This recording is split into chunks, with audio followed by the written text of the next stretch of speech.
네, 여러분에게 보내드린 그 종교개혁과 사회개혁의 역사 보충 강의를 한 20분 정도 강의하도록 하겠습니다. 그래서 20분 강의를 마치고 나면 여러분들이 앞선 강의를 보고 주신 질문들, 제가 보고서 많이 배웠습니다. 좋은 질문들인데 제가 얼마나 다 잘 대답할지 모르겠지만 하여간 유익한 시간 가지면 좋겠습니다. 그래서 앞선 강의에 대한 질문, 그리고 지금 또 하는 강의에서 질문을 해서 하여간 제가 아는 데까지 답을 해보도록 하겠습니다.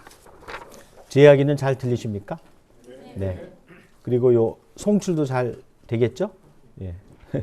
듣는 분한테 안 들리면 손 들면 네. 알겠습니다. 예.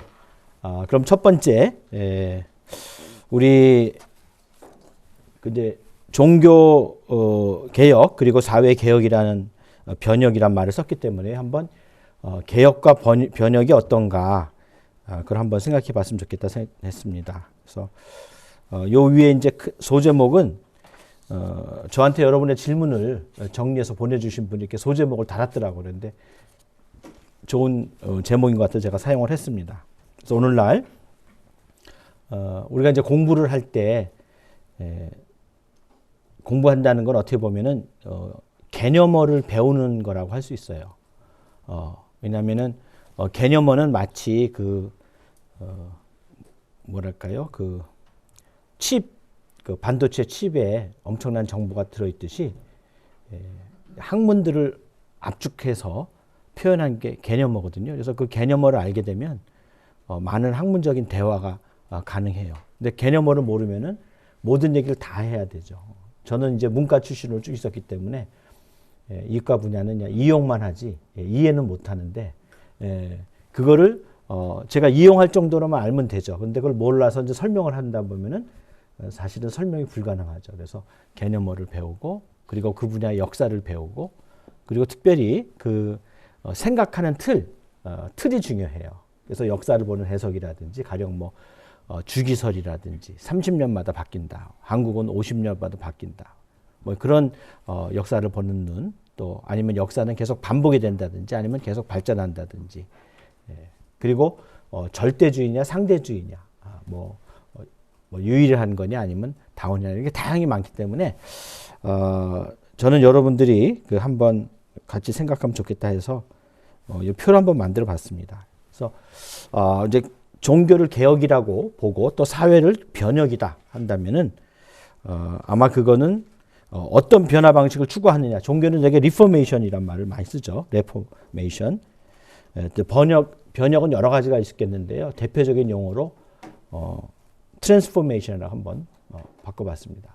그래서 그러면은 개혁을 하거나 변혁할 때 주로 어떤 기준이 있는가, 그렇죠?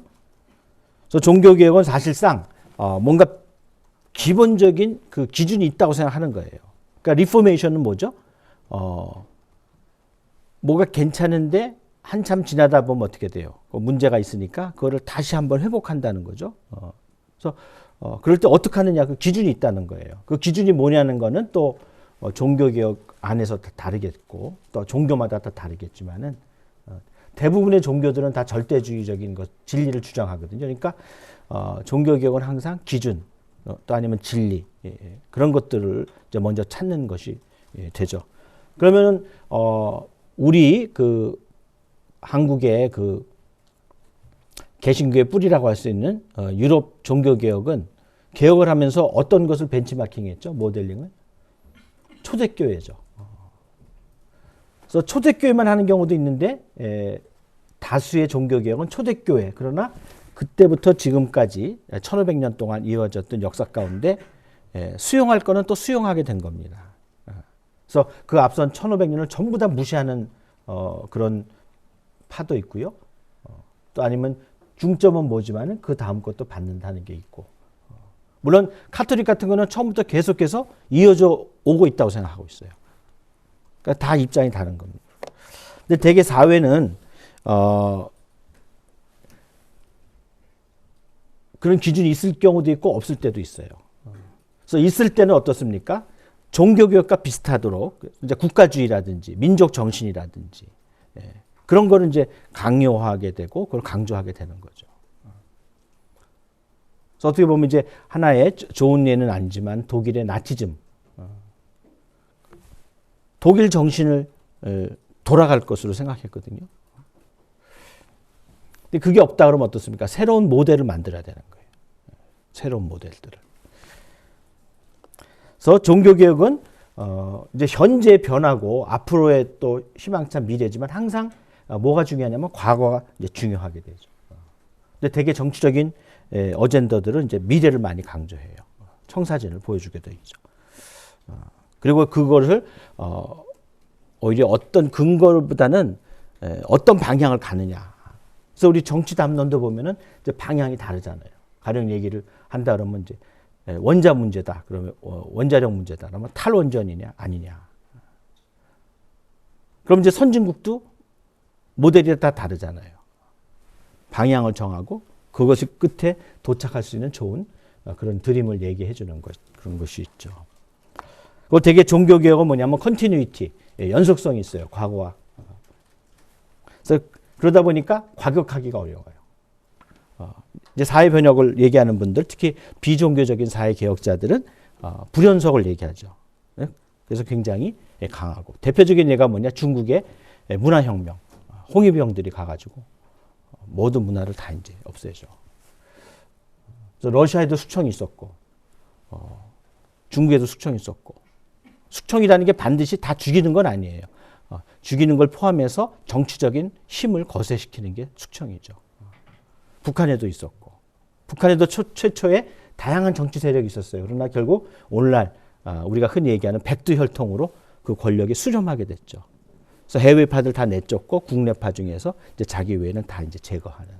몽골도 마찬가지였어요. 몽골도 숙청이 있었기 때문에 스탈린식의 숙청을 해서 그야말로 손바닥이 부드럽다든지 아니면 안경을 썼다든지 이런 사람, 안경 쓴 것 자체가 지식인이고 지식인 자체가 반동이기 때문에 죽는. 또 여러분 잘 아는 캄보디아 그런 일들이 있는 거죠. 그럼 현재를 어떻게 인식하느냐? 같은 얘기인데요. 지속적인 개혁. 그리고 많은 경우에 그 안에는 이제 종교에서 시작된 것은 많은 경우 인간에 대해서 낙관적이만 한 종교가는 별로 없는 것 같아요. 정도에 따라서 다르지만은 아주 비관적인 데도 있고 덜 비관적. 근데 되게 사회는 변화가 굉장히 중요합니다. 그러다 보니까 낙관적이고 그리고 변화를 강조할수록 또 중요하기 때문에 개혁보다는 이제 한국의 토착 언어로는 물론 중국 한자에서 왔지만 개벽. 다른 말로 얘기하면 세상이 뒤집어져야 된다는 거죠. 아마 여러분 개벽이란 말 많이 들었어요. 이게 새 세상이 온다는 얘기입니다. 종말론 그런 면에서 개혁은 분명한 미래에 대해서 완전히 구체적인 청사진을 제시하지 못해요. 왜? 그거는 신의 영역으로 생각하고 있기 때문에. 그래서 기독교에 있어서 정통과 이단이 갈라지는 게 똑같은 종교지만은 이단들도 되게 다 새로운 새 세상을 얘기하거든요. 새로울 게 없으면 이단을 믿을 필요가 없는 거죠. 그래서 자기네들이 동조할 수 있는 새로운 종교 개혁의 그런 모습을 보이는데 거기에 특징은 뭐냐면 엄청나게 구체적이고 확실한 것. 특히 한국의 이 이단들은 대부분 민족주의형이에요. 천국도 어디로 해요? 한국으로. 마지막에 중심 백성이 누구예요? 한국 사람. 교주는 한국 사람. 그 예수님은 어디로 와요? 한국으로. 그래서 한국형 기독교 이단을 믿으면은 종교적으로 문제지만 이 민족주의에 있어서는 엄청나게 아마 한국에 나온 민족주의 담론 중에 가장 민족주의적인 게 기독교 이단일 정도로 모든 게 다 한국 중심으로 만들어지죠. 사회도 마찬가지고요. 그러나 이 자체가 어떤 기준이 있어서 그걸 돌아가는 게 아니고 새로운 것들을 비전을 보여주기 때문에 상당히 디테일한 미래상, 그걸 우리가 유토피아라고 그러죠. 근데 유토피아 자체가 여러분 아시다시피 영어로 쓰면 이제 우토피아죠. 우토스, 토포스 해가지고. 그래서 이미 이제 철학자들은 그런 이상적인 미래상이 이제 허구일 수 있다 이제 생각을 하게 되죠. 그러나 지금도 사람들은 이거를 다 간절히 바라죠. 그래서 정치 때 하는 게 뭐예요? 공약. 공약은 뭐예요? 공적인 약속이 되거든요. 근데 그게 좀 지나면 어떻게 돼요? 빌공짜가 되죠. 공약. 일단 표 얻을 때까지는 빵빵 터트리는 거예요. 나중에 어떻게 돼요? 뻥이야. 이렇게 되는 거죠. 그래서 공약을 지키지 않았을 때 아마 처벌받는 그런 법이 생긴다면 좀 더 정치인들이 겸손할 텐데 이제 일단 요즘 젊은이들 말대로 질러보는 거죠. 그러면은 뭔가 새로운 꿈이 바라고 싶은 사람은 이성적으로는 받아들이지 않는데 왠지 믿고 싶어. 그러면 이제 거기다가 투표를 하는 거죠. 이 사람이 내 꿈을 이뤄줄 사람 같구나. 이제 종교, 이제 뭐 사회적인 우리 그 개혁상은 이제 여기서 다 이야기하기는 어렵고요. 종교도 우리가 많은 경우에 종교에 희망을 거는데 종교도 그 특성에 따라서 개혁의 양태가 다 달라져요. 대표적으로 종교사회학에서는 종교를 크게 두 가지로 나눠요. 하나는 사회 유지형, 그게 바로 뒤늦갱이라는 겁니다. 프랑스의 사회학자죠. 그래서 종교의 기본 기능은 뭐냐? 사회 통합 기능이다.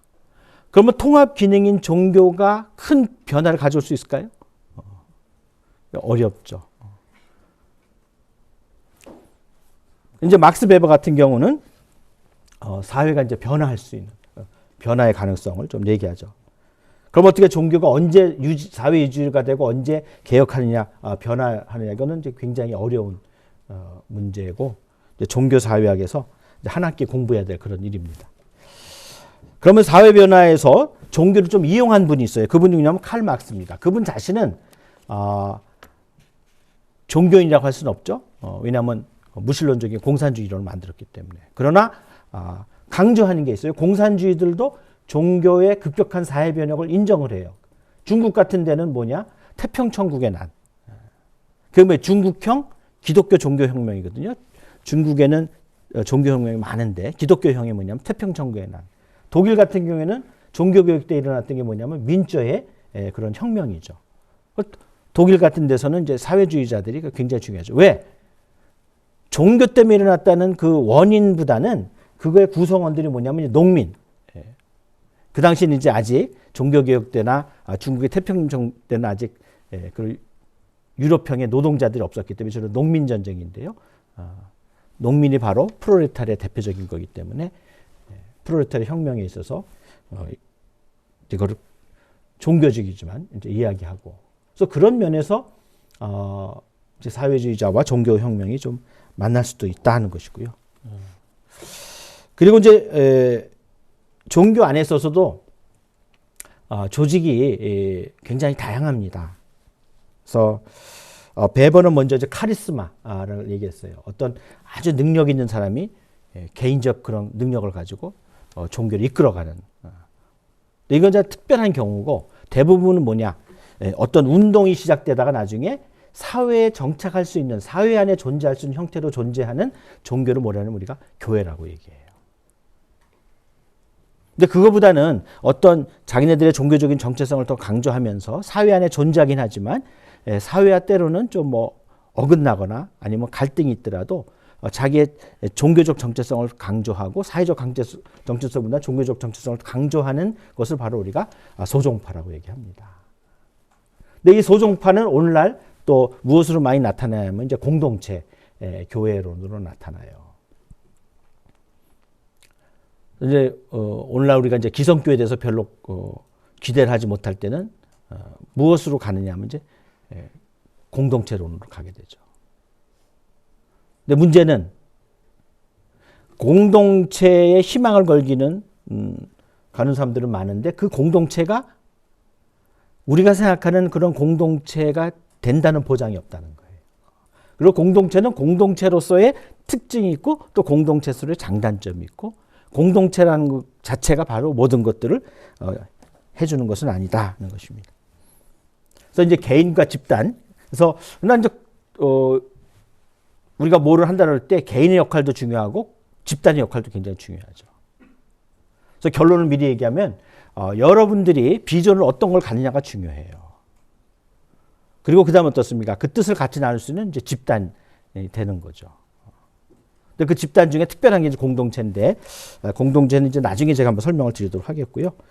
공동체로는 이제 모달리티와 소달리티라고 하는 게 있는데, 이거는 뭐냐면은 같은 공동체지만 교회처럼 모든 사람을 수용하는 형태의 공동체의 멤버십이 좀 느슨한 걸 우리가 모달리티라고 얘기하고요. 소달리티는 뭐냐면 멤버십이 굉장히 강한 거죠. 자, 군대도 만약 간다 할 때면은 대부분 사람들이 될 수 있는 가능성은 뭐냐면은 육군 많이 가죠. 왜? 거기는 문이 넓기 때문에. 근데 해병대는 어떻게 돼요? 해병대는 문이 좁죠. 왜? 멤버십이 작기 때문에. 그래서 이 또 집단 간에서도 이제 갈등이 있는데요. 나중에 질문이 나올 것 같습니다. 그리고 어떤 조직을 만들면요, 반드시 운동은 기성화돼요. 그래서 저도 몇십 년 전에는 여러분처럼 청년이었어요. 반기성 세력. 근데 지금은 어떻게 돼요? 기성 세력이죠. 목사에다가 교수에다가 나이 많은 꼰대에다가. 내가 되고 싶어서 된 게 아니에요. 그러나 세월이 지나면 저절로 기성세대가 되죠. 기득권.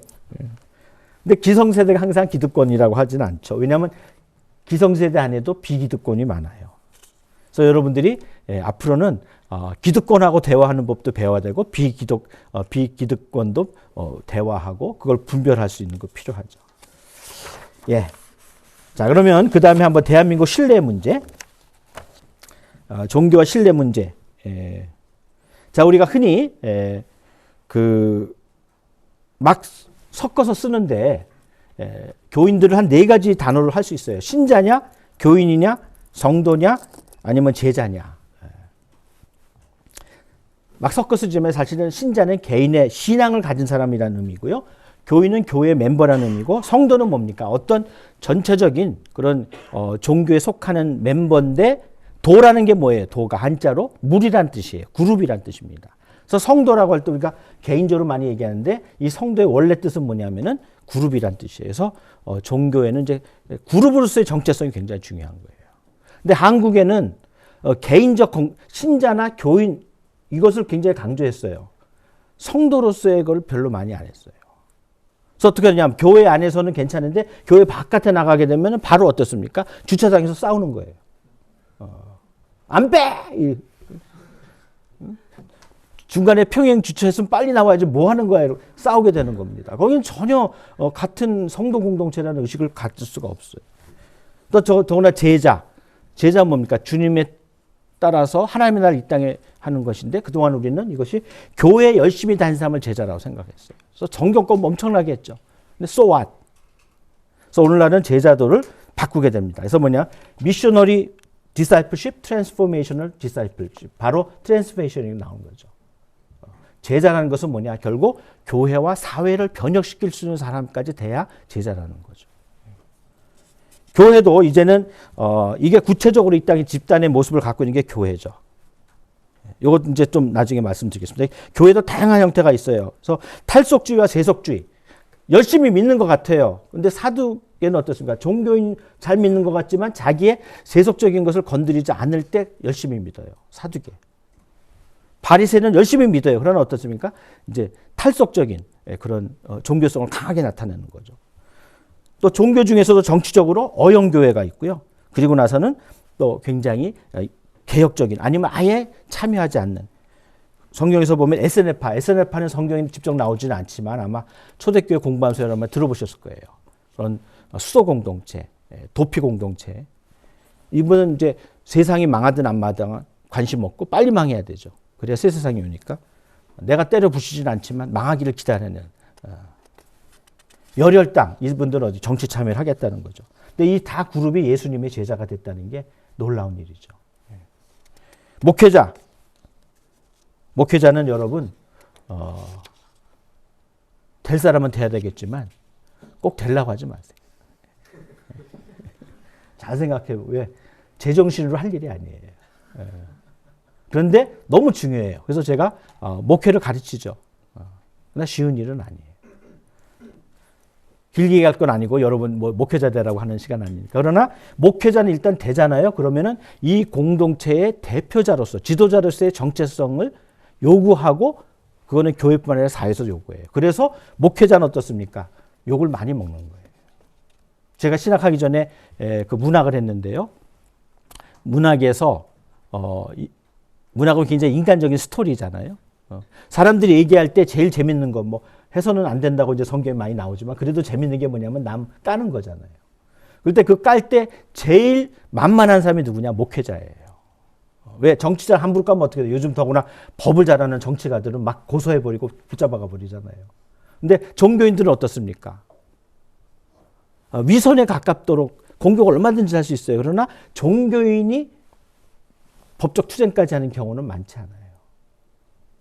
그래서 역사적으로 모든 문학에 있어서 가장 만만하게 까는 사람, 오징어 땅콩이 뭐냐면 목사예요. 그래서 여러분 앞으로 혹시 목회자 되려고 한 사람은 평생 내가 씹히겠구나 그 생각을 해야 돼요. 근데 씹히는 정도는 괜찮은데 그게 범죄까지 간다 그러면 그거는 신성모독이 돼요. 왜? 사람들은 문제가 있을 때 누굴 찾아갑니까? 목회자를 찾아가요. 근데 목회자가 범죄를 해. 아니 목회자가 그루밍을 했어. 목회자가 성폭행을 했어. 목회자가 사기를 했어. 그러면 어떤 놈한테 가요? 거기서 이 목회자가 하나님 앞에 책임지는 게 중요한 거죠. 그래서 이 신뢰에 대한 공격도, 그래서 그 다음에, 보면요. 자, 이광수 하나 예를 볼게요. 이제 시간이 많이 지나간 것 같은데, 많은 경우에 여러분이 한 질문에 제가 간접적으로 답하고 있기 때문에 한 5분만 더 하도록 하겠습니다. 이광수의 그 기독교 지금부터 100년이 넘었는데요. 1917년 초에는 기독교를 칭찬했어요. 특히 문화적으로 기여했다. 그런데 중반 이후로 가니까 비판했는데 4가지. 미신적이다. 한국교회는 계급적이다. 한국교회는 너무 교회 정신이다. 마지막으로 목회자 무식하다. 근데 이제 오늘날은 목사님들이 대개 다 적어도 대학원 수준을 나오기 때문에 무식하지는 않죠.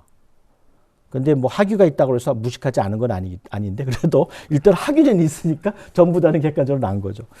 자, 미신적인 건 뭐예요? 종교에 대한 비판이에요. 계급적인 건 뭐예요? 종교 기관의 구성이 종교갑지 않다는 거예요. 이런 사회의 장벽이나 갈등 이런 것들을 극복하기 위해서 교회 갔는데 교회가 더 심한 거죠. 교회 중심적, 소속에 대한 비판. 자기밖에 모르는 거죠. 자기밖에 모르는 사람이 교회 가니까 교회밖에 몰라. 그래서 이게 개교의 우선주의라는데 어떤 분은 더 세게 나가서 개교의 우상주의다. 내 교회만 막 부르르 떨고 막 교회 때문에 싸우고 막 난리인데 조금만 멀어지면은 나 몰라. 종교 지도자의 비판이 4가지. 근데 이 비판도 바뀌었어요. 옛날에는 개인에 대한 공격이었어요. 교회는 괜찮은데 저 교인이 나쁘다. 저 장로 저 사람이 나쁘지. 교회야 뭐.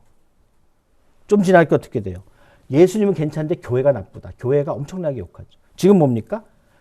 예수님이 나쁘니까 교회가 나쁜 거야. 교회 때문에 예수님이니까 욕먹어요. 그게 뭐예요? 최근에 나타난 형태인 안티기독교예요. 그래서 여러분 한번 안티기독교 들어가면 가슴이 철렁철렁하죠. 자, 교회와 정치. 요거는 제가 이따 설명을 하면서 하도록 하겠습니다. 이제 복잡한 건데. 묻지 않는 질문에 너무 설명을 하다 보면은 관심이 없기 때문에 요거는 뛰어넘도록 하겠습니다. 그 다음에 이제 종교개혁도 어떻게 하느냐. 제일 중요한 게 뭐냐면 기독교와 사회의 관계인데요. 요게 또 다르게 문화적으로 보게 되면 복음과 문화의 관계에서 요것도 좀 이따 설명하도록 하겠습니다. 마지막, 제가 이 내용을 압니다. 경청해 주셔서 감사합니다. 그럼 이걸로 강의를 끝내고, 지금 강의와 여러분이 이미 기존에 했던 질문, 그리고 또 여러분 자유롭게 하시는 질문들을 하면서 답해 보도록 하겠습니다.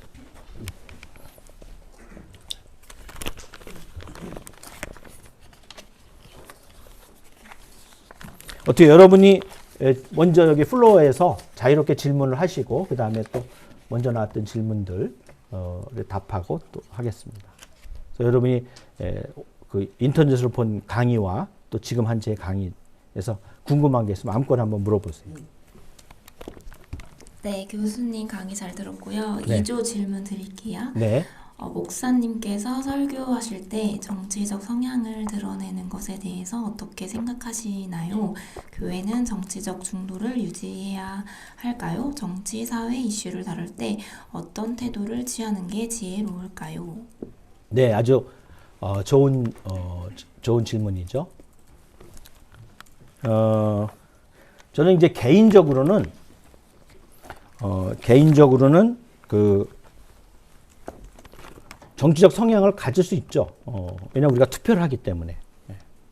그러나 이 교회가 아직 한국 교회는 교회와 국가의 관계, 교회와 정치의 관계에 대한 아직 오리엔테이션이 제대로 되어 있지 않아요. 그래서 저는 그걸 좀 조심해야 된다고 생각합니다. 그러나 외국에는 특히 독일 같은 데는 3인당, 사회민주당도 있지만 기민당, 기독교 민주당이 있어요. 그래서 아예 당 차원에서 활동을 하고 있거든요. 근데 그거는 서양 같은 경우는 약 2000년 동안에 교회와 국가라는 그 관계를 가지고 있습니다. 요거를 한번 그 세 번째 그 패널을 그 강의 중에서 교회와 정치걸 한번 보여주세요. 떴습니까? 예. 요걸로 예. 제가 이렇게 주도적으로 해야 되는데 의존적이어서 죄송합니다. 종교의 흐름을 보면요, 맨 처음에 신정정치라는 게 있죠. 신정정치. 이때는 우리로 얘기하면은 고조선의 단군 같은 분, 왕과 이제 종교인이 같은 거죠. 이제 국가의 존재는 없는 거죠. 수렴되기 때문에. 그러나 곧 이제 뭐가 나타나냐면은 이제 서양을 얘기할 때는 이제 기독교 국가 곧 나라 전체가 기독교인이 되는 국교 시대가 와요. 그러면 거기는 두 지도자가 있는 것입니다. 자, 신정 정치는 한 사람이 같이 있죠. 이란 같은 데도 우리가 호메니 같은 분이 했지만 이미 거기는 이 국가 시스템이 있었기 때문에 아주 원시대 같은 신정 정치는 아니죠. 그래서 종교의 리더십 밑에 국가가 있었던 상태, 그러니까 유사 신정 정치라고 할 수 있고요. 오랫동안 특히 시저, 컨스탄틴이라고 하는 시저라고 하는 거는 개인 고유명사도 되지만은 로마의 왕을 가리키는 말인데요. 이 시저 중에서 누가 기독교를 공인한 건 아마 여러분 다 아실 겁니다. 그 컨스탄티누스. 그래서 컨스탄티누스가 왕이 예수를 믿었어요. 이거는 굉장한 사건입니다. 자, 왕이 예수님을 믿는데 그 동네 사람들이 더구나 근대 사회가 아닌 옛날 왕국에서 예수 안 믿을 수 있어요? 안 믿을 수 없죠. 그리고 이미 그 왕하고 종교 지도자라는 두 리더가 있어요. 옛날에는 서로 박해고 어쨌거나 하여간 영역이 다르니까 둘 다 리더십을 갖고 있었어요. 근데 이때는 교인과 국민이 같은 거예요. 사회와 교회가 같은 거야. 그런데 한 하늘 아래 별이 두 개, 아니 해가 두 개가 있을 수 있어요? 없죠. 그럼 여기서 자리를 정해야 되는 거예요. 자리를. 그럴 때 우리가 윤리적으로 문화적으로는 물론 종교인을 높이죠. 높이죠. 그러나 실제로는 어떻게 돼요? 실제로는 왕이 높죠. 왜? 욕을 먹어서 그 자리에서 죽는 경우는 많잖아요. 근데 칼을 맞으면 그 자리에서 죽는 경우가 많아요. 종교인은 화나면 어떻게 돼요? 막 저주를 부를 수 있죠. 근데 저주 받는다고 그래가지고 당장 죽지는 않아요. 근데 왕은 화나면 어떻게 돼요? 모구를 쳐요. 그럼 어떻게 돼요? 바로 죽어요. 여러분 카노사의 굴욕이라는 거 아시죠? 교황권이 유럽에서 가장 강했을 때 왕이 말 안 들으니까 어떻게 돼요? 파문을 하니까 중세사회에서 파문된다는 거는 완전히 사회적으로 매장되는 거랑 마찬가지니까 가서 무릎 꿇고 용서해달라고 그랬죠. 근데 돌아와 보니까 화가 나거든? 그리고 이 모든 것들은 충격요법은 한 번이에요, 두 번은 안 돼요. 그 다음에 어땠습니까? 가서 교황은 왕이 때리면 안 아픈가요? 물론 그게 직접적으로 맞거나 아니면 압력을 받거나. 그 다음에 이제 그거 먹히지 않는 거예요. 그럼 그때부터 어떻습니까? 이제, 교황이 함부로 까부면 안 되겠구나. 이게 나중에 제도화되는 게 뭐냐면 바로, 대표적인 게 여러분 영국의 수장령. 수장령. 유럽 전체가 교황 밑에 있었지만 영국이 사정에 의해서 따로 놀겠다는 거에서 카톨릭하고 관계 끊었어요. 그러면 거기에는, 이제는 카톨릭이 원래는 교회의 머리는 예수님이고 지상엔 대신했던 게 교황인데 교황 잘라내니까 어떻게 돼요? 이제는 성공의 수장이 성공의 대표가 돼야 되는데 그게 아니라 누가 되냐면 왕이 되는 거예요. 그 왕이 된다는 건 뭐예요? 이제는 교회가 국가의 일부가 된다는 거예요. 그리고 나서 이런 것이 이제 퍼지고 또 왕권이 높아지면서 왕권 신수설이 나온다든지. 그러면 이런 정치인이 역할을 할 때는 제가 이 얘기를 굳게 하는 얘기는 뭐냐면 한국의 많은 목회자들이나 지도자들이 이 교회 정치 참여에서 얘기를 하는데 어떤 패러다임을 갖고 얘기하는지 몰라요. 지금의 신정 정치인지 아니면 중세 유럽의 기독교 세계 거기에 먹히는 건지 아니면 미국처럼 헌법상으로는 세속국가지만은 문화적인 영향이 있어서 준국교가 되는 미국형을 얘기하는 건지. 근데 우리 한국은 뭐예요? 한국은 세속국가고 기독교 전통이 짧아요. 그런데도 말을 하는 거 보면 이게 신정정치인지 아니면은 기독교 세계 입장인 건지 미국형인지 종잡을 수가 없는 거예요. 한국에는 문화체육관광부 안에 들어가면요, 공직자 종교 차별 문제가 있어요. 그걸 자문위원회라는 게 있어요. 그게 왜 있습니까? 개인적으로 종교 활동할 수 있어요, 공직자가. 그러나 그게 공직자인데 다른 사회 구성원이 이 사람의 종교 행위가 개인의 영역을 벗어나서 나에게 침해가 됐다, 아니면 사회에 해를 끼쳤다면 바로 거기다가 문제 제기를 할 수 있어요. 거기서 자문위원회에서 어떤 종교인 전문, 이제는 또 시스템도 바뀌었지만 거기서 뭐라고 이제 얘기를 하게 되면 그걸 받아들여서 그 기관이 문제를 삼는데 나중에는 사법적인 처리까지 할 수 있는 거예요. 자, 우리 이 제도가 왜 생겼냐? 이명박 대통령, 전 대통령이 서울시장 때 개인적인 믿음으로 종교기관에서 장로님이고 불렀을 때 어떻겠습니까? 성시화 모임에서 서울을 하나님께 드렸죠. 잘못한 거 없죠, 그분은. 바람이 아니에요, 우리 모두가 한국이 복음화되는 게. 그러나 다른 종교가 들을 때는 네가 뭔데 서울을 하나님께 바쳐. 예. 그래서 이 교회가 정치적인 발언을 얘기할 때는 사회에 있어서, 이런 세속국가에 있어서 종교의 공공성에 대한 인식이 있을 때 해야 되는 거예요. 아니게 되면 사회로부터 욕을 엄청나게 먹어요. 더구나 또 정치적으로 많이 더 나가잖아요. 정치로 나간다. 어려운 교회일 때는 괜찮아. 근데 어려운 교회가 아닐 때 어떻습니까? 핍박을 받게 됩니다. 그러나 핍박을 받으면서도 예언적인 자세를 하려면 하면 돼요. 그게 우리나라 70년대에 한국교회가 민주화운동에 참여했던 것입니다. 그리고 왜 시민사회가 기독교에서 나왔냐? 그때는 기독교 내외에는 용기 있게 나선 사람이 없었어요. 거기서 훈련받은 사람이 나중에 시민단체 대표들이 됐기 때문에 초창기가 됐는데, 그때는 기독교의 배경에 있으면 시민단체를 만들 자체가 없었어요. 활동도 못하고. 근데 지금은 상당히 전에보다는 민주화됐잖아요. 그러니까 굳이 기독교라고 하는 그 특색을 나타낼 필요가 없어요. 왜? 그거는 자기의 정체성 스스로 제한하는 거니까.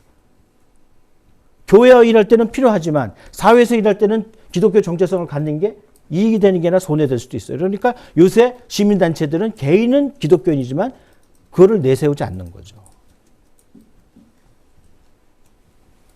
만일 어설프게 나선다 그러면 어떻게 돼요? 기독교, 이 유럽, 중세 유럽의 기독교권에서 보여줬던 게 뭐냐?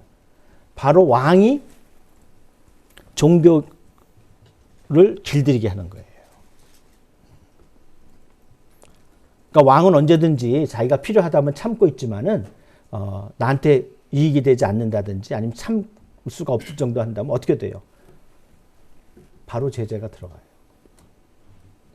그래서 정치적인 그런 얘기를 할 때는, 그리고 이 교회에서 이게 어려운 게 뭐냐면 교회 안에는 다양한 스펙트럼이 있어요. 제가 속한 교단도 통합적 교단인데요. 우리들 이제 교단이 생길 때 어떻게 보면 이제 중간에 남은 교단이라고 할 수 있어요. 그러니까 전체적으로는 중도지만은 우리 안에는 정말 한국의 진보적인, 보다 더 진보적인 분들도 있고, 한국의 더 보수적인 교회보다 더 보수적인, 다양하게 있어요. 그럼 어떻게 되느냐? 그 하나의 의견을 낸다는 게 쉽지가 않죠. 그러나 낼 수는 있어요. 그럴 때 어떻게 합니까? 그거는 그 교회 공동체가 어떤 정치 담론을 만들어가는, 공동의 담론으로 만들어가는 그런 대화의 훈련과 경험이 있어야 돼요. 근데 우리나라에서 지금 제일 못하는 게 뭐냐? 대화를 못하는 거예요. 그때 저는 현재 한국교회에 있어서는 필요하면 자기가 개인적인 면에서 정치적인 의견을 낼 수 있는데, 지금은 아직까지는 그게 쉽지가 않아요. 그 정도로만 얘기를 하도록 하겠습니다. 네, 또 다른 질문. 네, 교수님, 저 3조의 이수환입니다. 네네. 그 가난한 교인을 얘기해 주셨는데 저희 주변에도 교회 사람들로부터 상처를 입고 홀로 신앙 생활을 이어가는 지인들이 많이 있는데요. 네네. 이들을 위해서 저희가 해야 될 게 뭐가 있을지 좀 궁금합니다. 네, 아주 좋은 질문이죠. 그래서 저도 제가 속한 교회는 이중직을 허락치 않아서 못했는데 저도 한번 우리 친구들하고 얘기를 했었어요. 가나인 교인을 위한 교회를 만들자.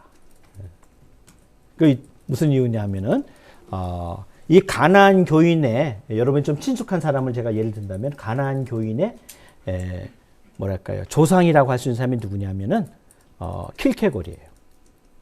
왜냐하면 북유럽 같은 경우는 그 루터교가 국교거든요. 근데 모든 조직은 뭐라 그러죠? 기성화된다 그랬죠. 기성화되면 어떻게 돼요? 경직화라든지 기득권화가 된단 말이죠. 그러니까 어떻게 보면은 껍데기는 커지는데 속은 비는. 그러면 제대로 순수하게 믿으려는 사람이 볼 때는 그 교회라고 하는 거는 참을 수 없는 가증스러운 것이 된다든지 나의 신앙에 도움이 되는 게 아니라 늘 우라통 터지다가 말기 때문에 아예 떠나는 거죠. 이게 단독자라고 하는 이게 굉장히 고상한 철학이지만 사실은 교회 꼴 보기 쉽지만 그래서 교회 안 나가고 싶은데 예수님은 좋다는 얘기죠. 가나안 교인하고 똑같은 생각이에요. 그런데 교회의 그런 교회론에 의하면 교회론도 여러 가지 있지만 기본적으로 우리가 교회가 중요한데 교회는 뭐냐 모임이잖아요. 그러니까 그 얘기는 뭐냐면 우리 사도신경에 보면 여러분이 교회를 믿는다 그러죠. 교회를 어떻게 믿죠? 거룩한 공회와 교회의 거룩성이 있어야 되고 그 교회는 이제 공공적인 것이 구성하는 건 개인이지만 교회는 공공성이 있어야 된다는 거거든요. 근데 이제 한국 교회는 이런 두 가지가 굉장히 약하죠. 아직도 멀었는데 변하기 전에 완전히 망할지 아니면 계속해서 변해서 더 희망이 있을지 는 모르겠어요. 근데 하여간 그러니까 우리가 변화를 바라는 건데 이 가나안 교인의 약점이 뭐냐면은 과연 단독적인 신앙을 가지고 자기 신앙을 유지할 수 있겠는가? 또 그것이 정말 성경이 말하는 교회론에 맞는 것인가? 이 두 가지가 있어요. 그래서 성경적으로는 이거는 관계를 형성해 나가는 거거든요. 하나님과의 소외가 해결이 되고 이웃과의 관계가 해결이 되고 또 자기가 하나님이 나를 인정한다는 새로운 정체성이 있어서 나와 화해를 해가면서 계속 관계가 늘어나는 건데 가나안 교회는 적어도 하나님과 자기의 관계는 모르지만 이웃과의 관계, 가장 우선적인 이웃이 돼야 되는 교회의 관계를 포기하는 거거든요. 그리고 대개 다 잠언에도 보면 혼자 있을 때 둘이 한 사람이 넘어질 때 둘이 있어야 일으켜주고 삼겹줄은 끊어지지 않는데 혼자 있는 거는 화가 있다고 그랬는데 혼자 있겠다고 하는 거거든요. 그러니까 이게 과연 가나안 교인들의 그 신앙적인 건전한 신앙의 유지를 위해서 우리가 그분들에게 어떻게 물론 그거는 이제 교회 받아들일 수도 있고 아니면 교회 바깥에 있는 그런 교회 바깥의 교인이라는 관점을 가지고 교회가 좀 더 굉장히 혁신적으로 그분들을 영적으로 돌볼 수도 있다든지 여러 방법이 있겠죠. 근데 가나안 교인이 할 수 있는 선택은 뭐냐? 기성교회로 돌아가는 거. 외롭다. 아니면 이제 기성교회를 못 가. 그럼 어떻습니까? 조금 낫다는 공동체 교회로 가는 거. 아니면은 가나안 교회로 남는 거. 아니면 내가 뭐 이렇게 아예 불신자가 되든지 타종교로 가는 거. 근데 혼자 있는 것도 쉽지 않고 또 어떤 기대를 가지고 신앙을 통해서 소속되는 게 아니고 내가 원하는 것 때문에 어떤 조직을 선택했을 때는 실망하게 되죠. 그래서 이 공동체, 이 소위 말해서 소달리티의 문제가 뭐냐면 이 모달리티라고 하는 멤버십이 넓은 거에 만족하지 않기 때문에 뭔가 다를 것 같아서 만들어 놨거든요. 근데 사람은 거기서 거기에요. 그러니까 여기서 끊임없이 작은 공동체 안에서 서로를 정말 용납하고 더 격려하면서 더 하나가 되길 노력하지 않으면 이거는 뭐가 되냐면 위선 아니면 독선이 돼요. 목소리 센 사람이 잡으면 독선적인 조직이 되고 약한 사람들은 어떻게 돼요? 끌려가긴 해야 된다 그러니까 안 되거든? 나가지 못하고 더구나 그 이단같이 생활 공동체까지 막 집까지 팔아가지고 꼼짝도 못한 사람은 어떻게 돼요? 이제는 나가지 못하는 거예요. 그런 사람은 어떻게 돼요? 이제 위선을 할 수밖에 없는 거죠. 그래서 이 공동체에서 제일 큰 문제는 뭐냐? 그 순수성을 유지하면서도 어떻게 이 건전한 공동체를 유지하고 그러기 위해서는 정말 그런 용서를 한다든지 해야 되는데 그게 아니게 되면 이 공동체는 사람을 죽일 수가 있는 거예요. 차라리. 그래서 공동체를 이 교회에 일반적인 교회에 답을 하는 분들은 항상 이 공동체도 일반 교회처럼 될 수 있다. 세월이 지나면.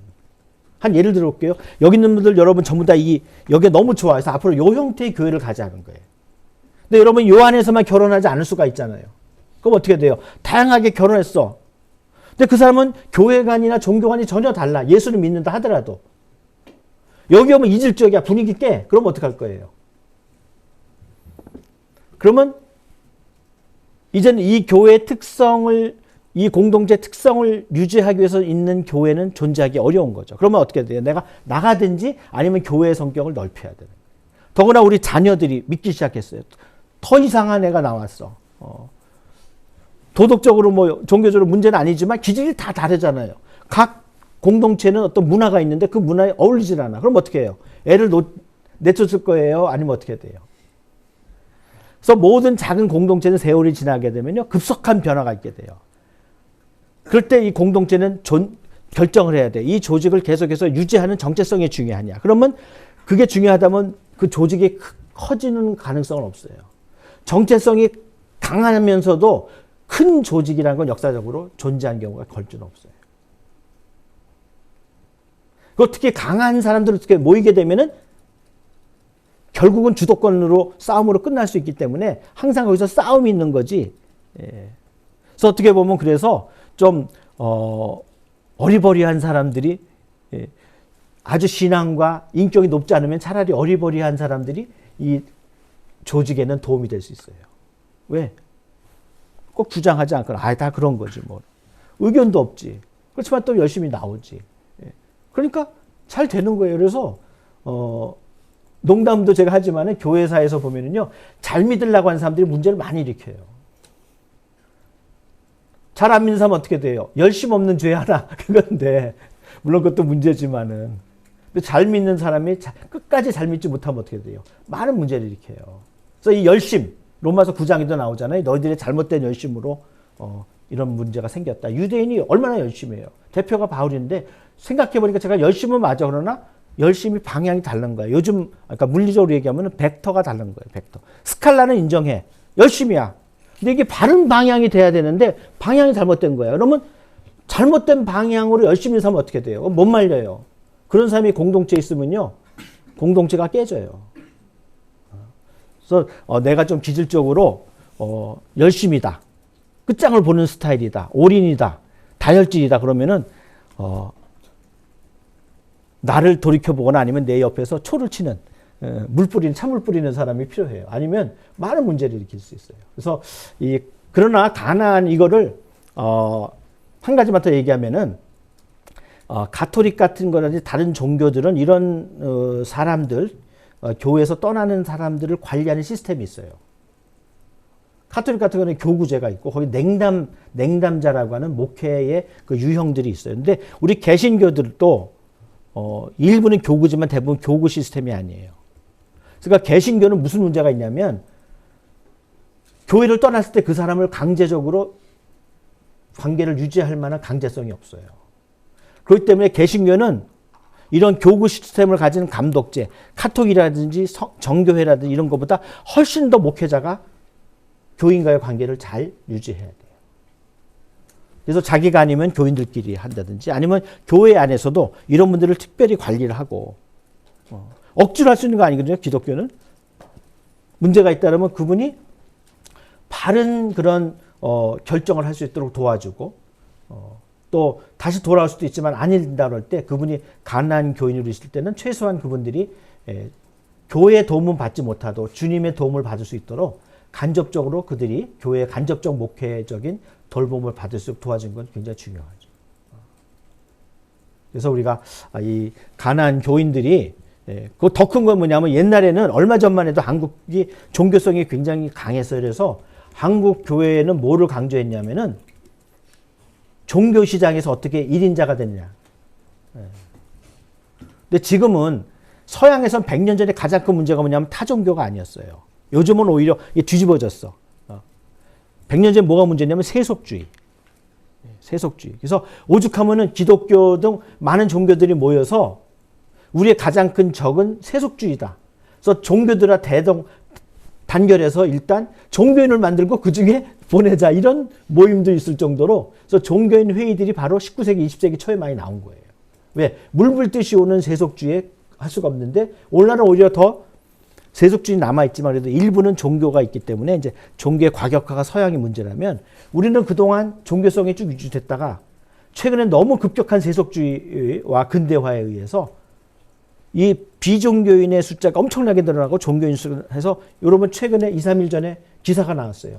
한국의 3분의 1만 종교성이 있어요. 그러니까 이제는 우리 교회의 이 패러다임이 전혀 달라져야 돼. 그 옛날만 해도 종교성이 있고 교회에 대한 애착이 있기 때문에 싸워도 교회 안에서 싸워요. 근데 이제 교회 안에서 싸울 사람이 없어요. 그러니까 지금 여러분 대학교 여러분 학원 선교도 다 어렵죠. 학원 선교 어려우니까 어떻게 돼요? 학생 자원 운동을 하는 학생들 중심의 세계 선교 운동도 안 되죠. 한국이 지금 급속도로 사회적인 비종교성 그리고 교회 멤버십에 대해서 옛날 분들처럼 막 모교회 수원에서부터 막 서울까지 오는 그런 일들은 없어요. 여러분들 집이 수원인데 종로 5가에 예배 드리러 주일날 아침에 오겠어요? 안 오죠. 이제 달라진 거예요. 전혀 그 한국 사회의 그런 변화는 전혀 다르다는 겁니다. 아주 엄청난 큰 질문들을 하셔서 또 다른 질문들. 네, 감사합니다. 네. 사조. 네, 안녕하세요. 사조 박예주라고 합니다. 네. 제가 질문드리고 싶은 거는 한국교회 개혁되어야 할 문제점에 대한 건데요. 제가 가장 최근에 느낀 것은 한국에 유독 권위적인 목사와 장로들이 많다는 것인데 네. 이는 잘못된 문화라서 개혁이 되어야 하는 건지 아니면 모든 부분에서 목사님의 권위를 인정해 주어야 하는 건지 궁금합니다. 네, 그러니까 간단히 얘기하면은 권위는 어느 사회든지 있어야 되죠. 그리고 그러나 권위가 하나의 고착화되면 뭐냐면 권위주의가 돼요. 근데 권위주의는 우리가 없애야 돼요. 그래서 우리 교회도 보면은 이제 많은 사람들이 이해가 다른데 일단 우리 장로교회가 그걸 제일 대표적으로 했는데 그게 뭐예요? 교회 지도자는 장로라는 거죠. 어른들이잖아요. 그래서 이 감독제도 주교서부터 사제, 부제로는 이런 성직자의 계급이 있는 데서도 사실은 실상 그 감독이란 말을 쓰지만 대부분 감독들은 누구냐면은 나이 든 사람이 되는 거죠. 그러니까 오랫동안 최근엔 달라지지만 인류 사회는 뭐냐면은 경로 사상이라든지 장유 유서의 사회였어요. 그래서 교회도 그걸 인정하는 거예요. 구약에서도 장로가 있었고 신약에서도 장로가 있었고 장로가 있는 거죠. 그런데 여기서 생각할 거는 뭐냐면 왜 장로냐 이거예요. 왜 장로냐. 그건 리더십이 돼야 되는데 전통적인 사회에서 가장 리더가 될 만한 사람이 누구였냐면 나이 든 사람이었다는 거예요. 그러니까 이거는 리더십 때문에 장로가 된 거지 리더십 때문에 그 당시에 나이 든 분이 리더가 된 거지 나이 들었기 때문에 지도자가 되는 게 아니에요. 그러면 모든 노인들을 다 지도자를 만들어야죠. 근데 그 중에서도 어떻게 돼요? 뽑잖아요. 그럼 오늘날 나이 든 사람이 리더에 가장 최적화된 사람이냐는 따져봐야 되는 거죠. 그럼 교회가 원하는 건 뭐예요? 교회가 원하는 거는 리더십이죠. 그러면 세상이 바뀌었고 그것이 하나님의 복음 안에서 문제가 되지 않는다 하면 어떻게 돼요? 달라져야 되죠. 그리고 만약에 하나님이 무조건 노인만 사랑한다. 근데 성경을 보면 어떻게 돼요? 갈렙 같은 사람 나이 들어도 정정했다고 그러잖아요. 그래서 그 얘기 많이 하는데 모든 노인이 갈렙 같았으면 갈렙이 괜찮았다고 하는 얘기를 했을까요? 안 했죠. 그러면 갈렙을 굳이 얘기한다는 건 뭐예요? 갈렙은 예외적인 존재라는 거죠. 그러니까 나이 들었던 게 다 모든 문제를 해결해야 되는 건 아니에요. 그러면 만일 예수님도 어떻게 됐을까요? 예수님도 너무 일찍 시작했죠. 성경을 보게 되면은 예수님이 오히려 젊었다고 뭐 그러고 또 바울도 뭐라고 그래요? 디모데에게 연수함으로 너희들이 무시받지 말아라. 그러나 그 얘기는 뭐예요? 젊었다는 거 아니에요.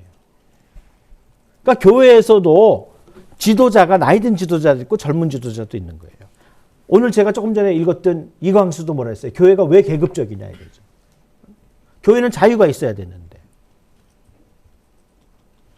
그 예수님도 그랬죠? 이 세상에서는 높은 사람이 낮은 사람을 핍박하잖아요. 너희들은 그러지 말라. 스스로 높은 자가 되거든 남의 종이 되라고 얘기했잖아요. 인자가 온 것은 섬김을 받아야 하는 것이 아니라 남을 섬기고 자기 목숨을 많은 사람 위해 대속물로 주려 한다. 예수님은 리더십과 서번트십을 하나로 만들었잖아요. 예수님이 젊으셨어요. 그 예수님이 기존의 어떤 리더십 자체를 전부 다 부정하지는 않았지만 예수님은 과감하게 유대의 가장 중요했던 지도자가 누구예요? 모세예요. 근데 뭐라 했죠? 항상 얘기할 때 모세는 이렇게 말했거니와 인정하지 않는 거 아니에요? 인정해요. 그러나 모세 갖고는 안 된다는 거예요, 이제는. 예수님의 시대는 모세로 되지 않는다는. 그럼 어떻게 돼요?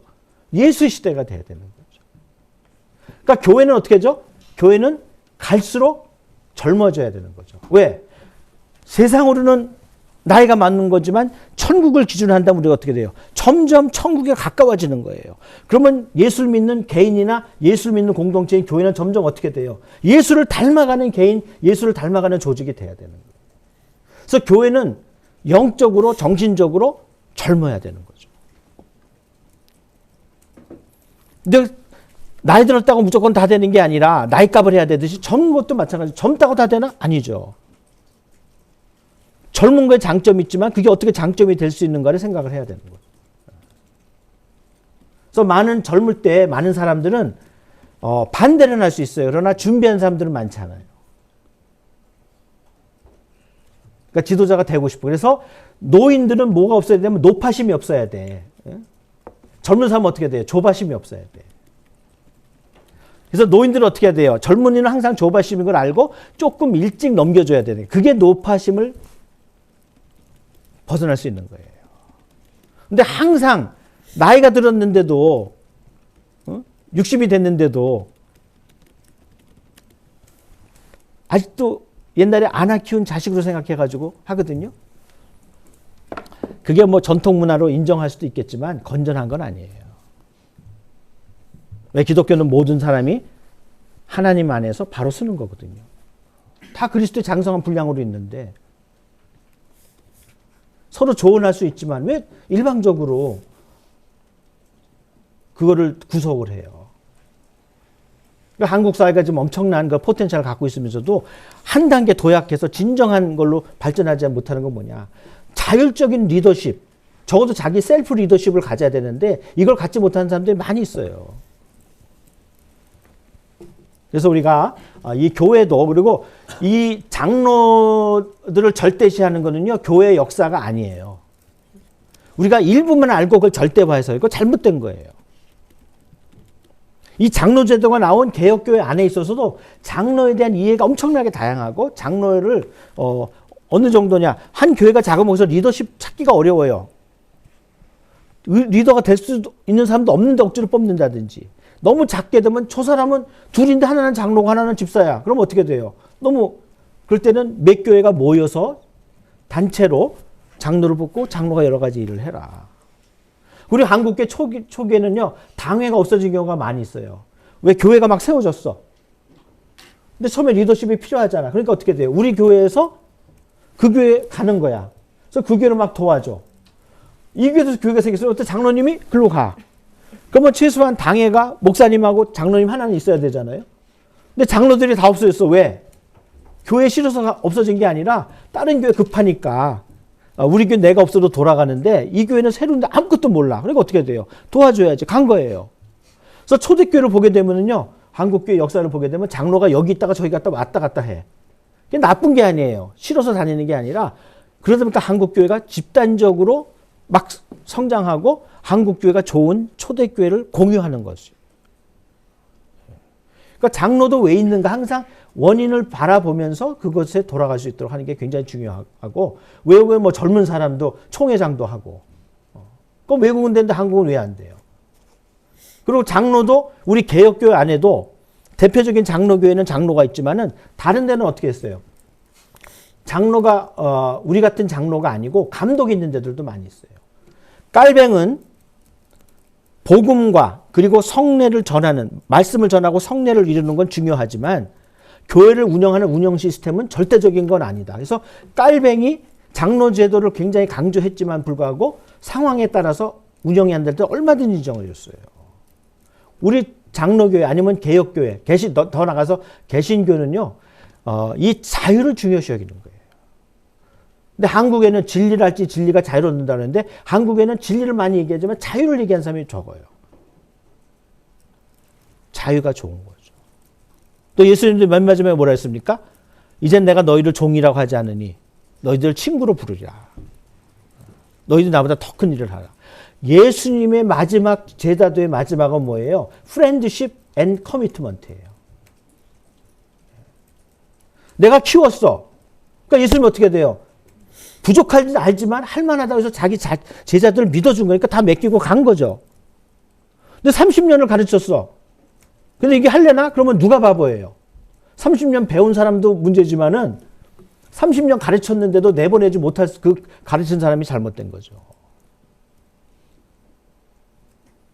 그래서 이 교회도 완전히 이 교회가 사실은 초기에 왜 한국 교회가 교회 열광했냐?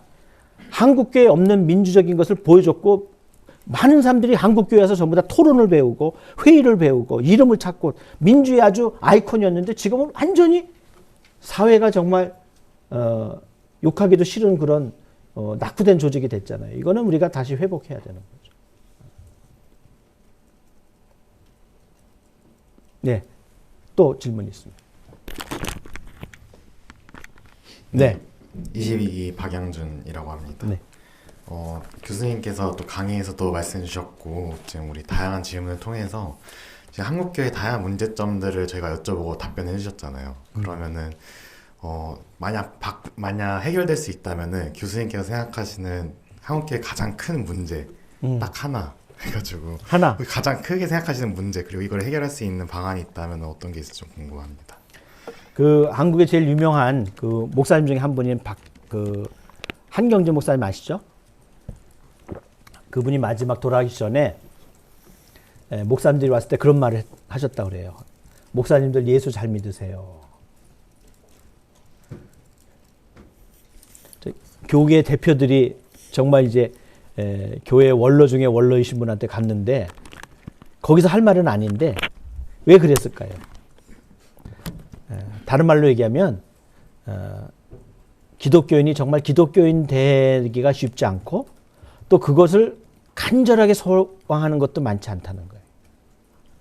많은 사람들이 자기 신앙에 대해서 자기와 예수의 인격이 상당히 차이가 나는데도 그 차이에 대해서 물론 그거는 넘어설 수 없는 것이죠. 그러나 예수를 열렬하게 닮고 싶어하고 자기 인격이 예수의 인격으로 바뀐다고 하는 그런 영적 소망이 없는 게 우리 한국교회 제일 큰 문제예요. 왜 한 사람이 바뀌잖아요. 그러면 놀라운 일이 일어나요. 왜 하나님은 사람을 통해서 역사하시기 때문에. 그래서 여러분 아마 그 얘기를 많이 들으셨을 텐데 윌버포스. 그 사람 어떤 사람이에요? 집안 좋아가지고 믿음 좋고 그러니까 20몇 대 국회의원이 됐어요. 근데 그 사람이 다른 사람하고 다른 영국의 젊은 귀족 정치인하고 다른 게 있어서 하나 뭐냐? 문제를 발견한 거야. 노예제도. 다른 사람도 봤지 그걸 모르나? 또 봤어도 그거를 문제로 삼지 않으라는 마음이 있어요. 왜? 그것이 주는 유익이 그것이 없었을 때 하는 유익보다 더 크다고 생각했기 때문에. 모든 기독교인조차도 결국 예수의 정신으로 하느냐 세상의 정신, 더 나아가서 마귀의 정신으로 생각하느냐 누가 내 생각을 지배하느냐는 그거는 쉽게 말할 수 없고 한번 믿음이 좋다 해서 계속 성령 충만한 게 아니에요. 성령 충만한 게 막 단순히 막 영적 체험만 하고 그런 게 아니라 내 세계관과 내 결정이 중요한데 그런 면에서 이 친구는 이 노예제도는 기독교인, 인간에서는 안 될 일이다. 그리고 평생을 그게 던졌어요. 인기 없는 의안을 가지고 계속할 때는 어떻게 돼요? 그 사람에게 정치적으로 유익할 건 없겠죠. 계속해서. 근데 하다 보니까 이게 법 가지고만 안 돼. 왜? 정치라는 건 표잖아. 그러니까 어떻게 돼요? 가만히 보니까 영국 사람들이 기독교인이야. 또 문명인들이야. 그러나 자기의 이익을 대의명분보다 양보할 만큼 도덕심이 올라가진 않았어. 그래서 일어난 게 뭐냐면 영국의 도덕적인 운동이 벌어진 거예요. 예. 의식이 달라지는 거죠. 우리 때만 해도 개를 보면 어떻게 됐어요? 많은 사람들이 먹고 싶어 했어요. 근데 지금 어떻게 돼요? 개는 이제 동물은 가족이다. 이런 개념 불과 얼마 안 됐어요. 왜? 한국은 개를 우습게 하잖아요. 다른 나라도 마찬가지죠. 그러니까 어떻게 해요? 여기 뭐예요? 개새끼예요. 지금 달라졌잖아요. 불과 얼마 안 됐어요. 계속해서 도덕 운동을 하니까 어떻게 돼요? 사람들이 도덕의 눈이 높아진 거예요.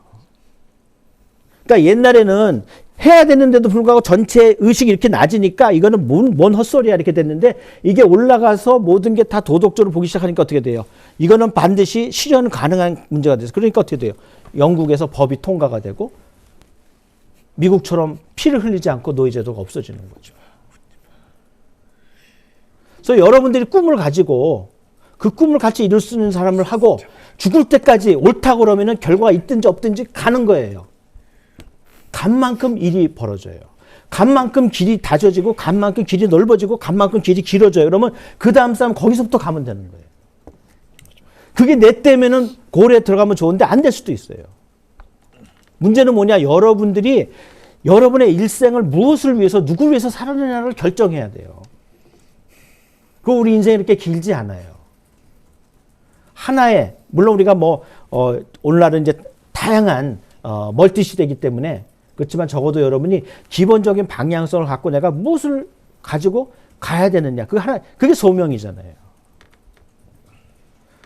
그래서 종교개혁을 일으켰어요. 그러나 이 종교개혁은 어떻습니까? 그 신앙이 이루어지는 교회가 있어야 되고 그 이상이 이루어지는 사회가 필요하잖아요. 그거를 뭐라고 루터가 얘기했죠? 소명이라고 얘기했죠.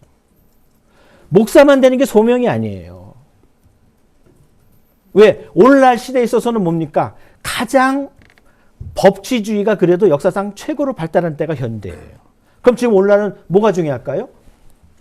법 전문가 중에서 신앙이 있고 법을 통해서 연구하고 법을 이루는 사람들이 많이 필요하고 그리고 그 법을 다루는 사람들이 함부로 못하도록 모든 시민들이 법의식이 높아서 합법적으로 해야 되는 거죠.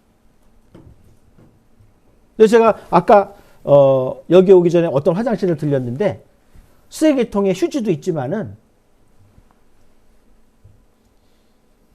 아이스 아메리카노 그 컵이 거기에 쓰레기통에 따온 게 있더라고. 우리가 언제부터 아메리카노를 먹었죠? 아메리카노를. 저 때문에 달달이 시대 100원짜리 하나 먹으면 너무 해피했던. 근데 이제는 문화가 중요하기 때문에 점심은 라면을 먹어도 우리가 아메리카노 먹잖아요. 문화가 높아졌거든요. 예. 문화가 높아졌으면 어떻게 돼요? 문화인다운 삶을 살아야죠.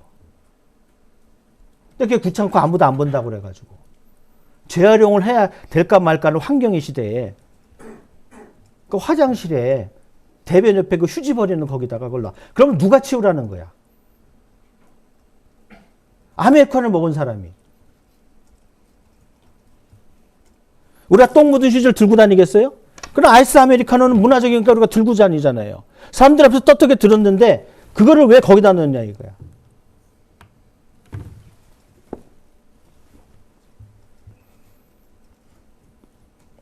그래서 우리가 이제 소명을 가지고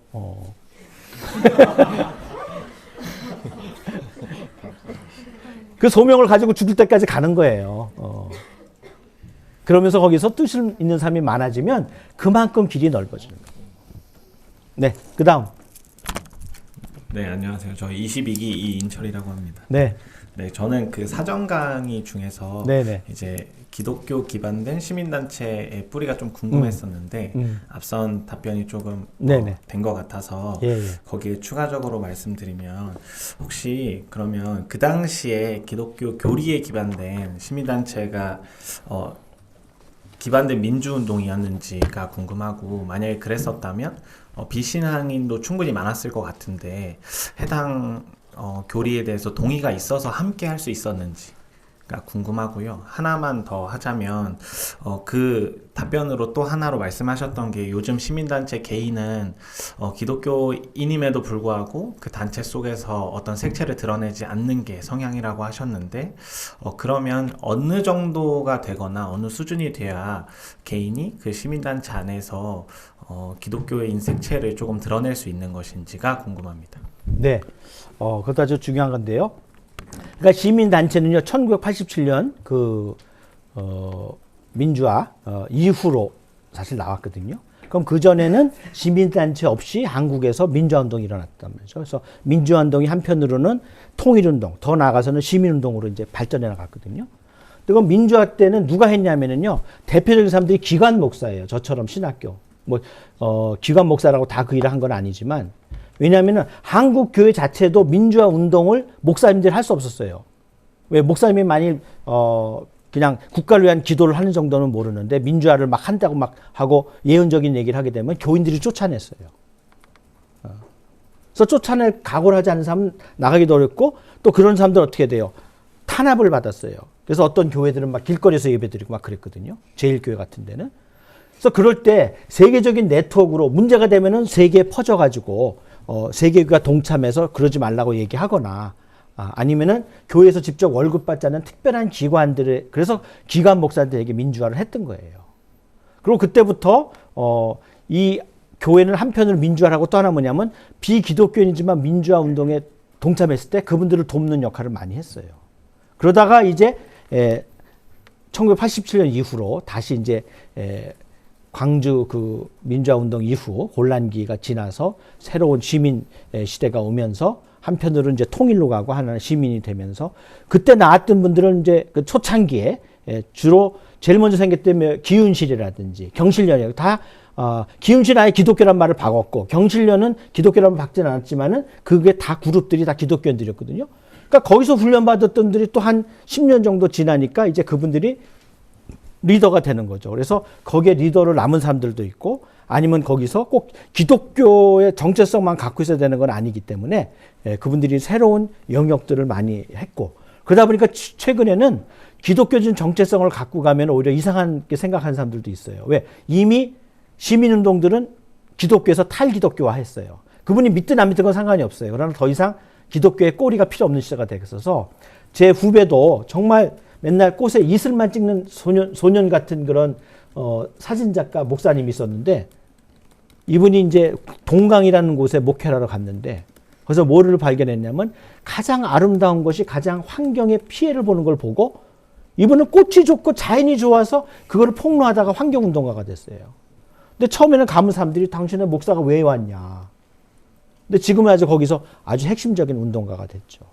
그러니까 이게 급격히 바뀌게 된 거고, 뭐 꼭 시민단체가 아니래도 어디든지 내가 뭐 굳이 기독교인 거를 숨길 필요도 없고, 그러나 선한 영향력을 미치면 좋은데, 그렇다고 해서 내가 뭐 내 색깔을 굳이 내야 될 필요는 없을 것 같아요. 그 정도 됐습니다. 네, 그다음 또. 감사합니다. 네.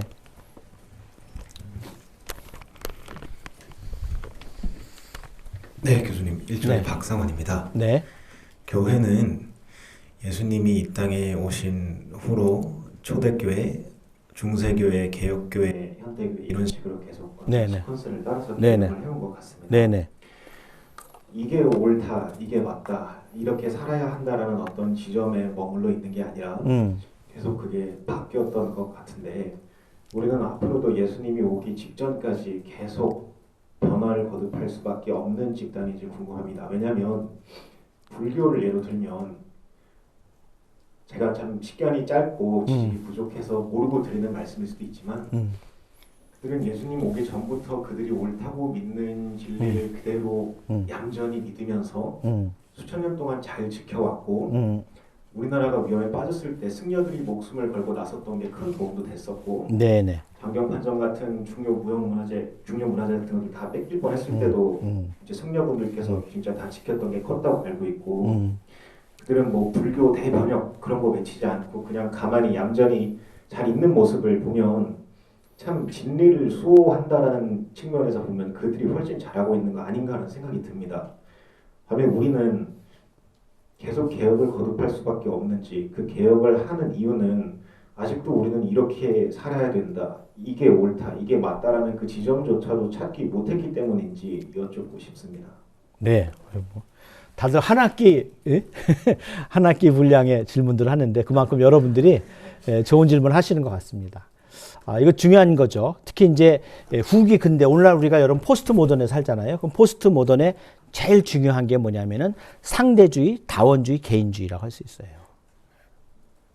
그건 뭐냐? 옛날엔 나만 알았어요. 근데 이제 세계화 됐잖아요. 다 알잖아요. 그러니까 다원주의가 당연히 있고. 그러나 이제 옛날처럼 묻어가는 시대가 아니고 그런 집단주의가 아니라 개인주의이기 때문에 이제는 뭐 옛날에 그런 말이 있었어요. 평양 감사도 내가 싫으면 안 간다. 다 마찬가지예요. 점점 우리가 이 개인주의가 있고, 그러나 다원주의와 개인주의가 됐는데 이때 이 다원주의 문제를 어떻게 봐야 되느냐가 아주 이 포스트 모던에 있어서 굉장히 중요한 문제예요.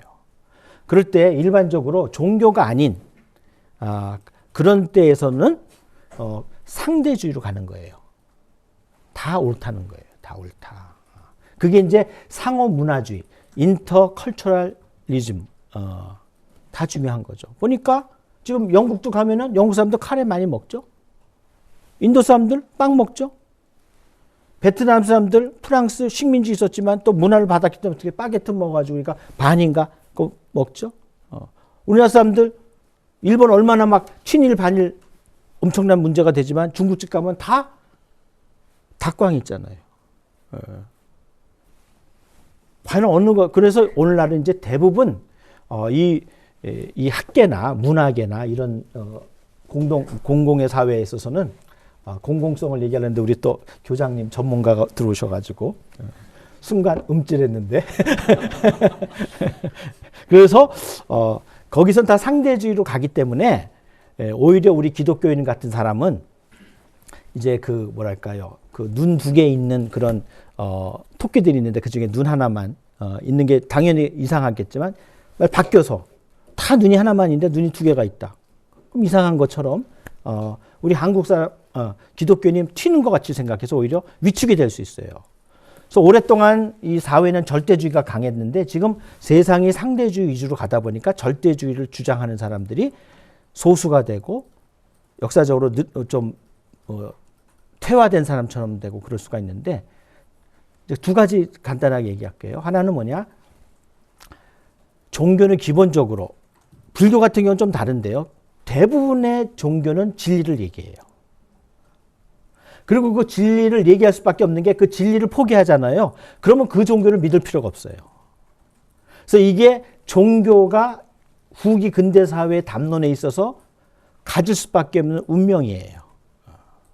그러니까 우리가 이 절대성을 포기하면서 그렇다고 오늘날 후기 근대에 있어서 종교가 모든 걸 다 절대하는 건 아니에요. 그래서 그 폭을 확 줄인 거죠. 복음, 가령 기독교라면 복음에서도 또 걸러낼 수 있는 거 많이 걸러내면서도 결국 완전히 해소될 수 없는 절대성이 있어요. 그게 이제 기독교예요. 옛날엔 전체를 다 절대화했죠. 그러나 지금은 비본질적이라고 하는 건 다 상대주의로 다 얼마든지 풀어주고 있지만 그러나 완전히 절대를 포기할 수는 없어요. 왜? 그 순간 특별한 종교 외에 대부분 종교들은 종교 자체가 사라지게 되고 그거를 내가 믿을 필요도 없고 전할 필요도 없어요.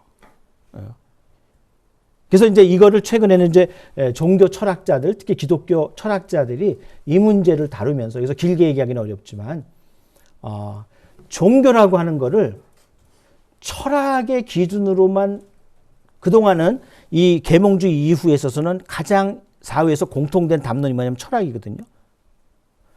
그래서 어떻게든지 철학적 담론으로 기독교를 설득하려고 하는 게 기독교 철학자들의 목적이었는데 최근에 나온 도전적인 사람들은 뭐라고 했냐면은 왜 기독교를 종교적인 담론으로 다루지? 철학적인 담론으로 다뤄야 돼.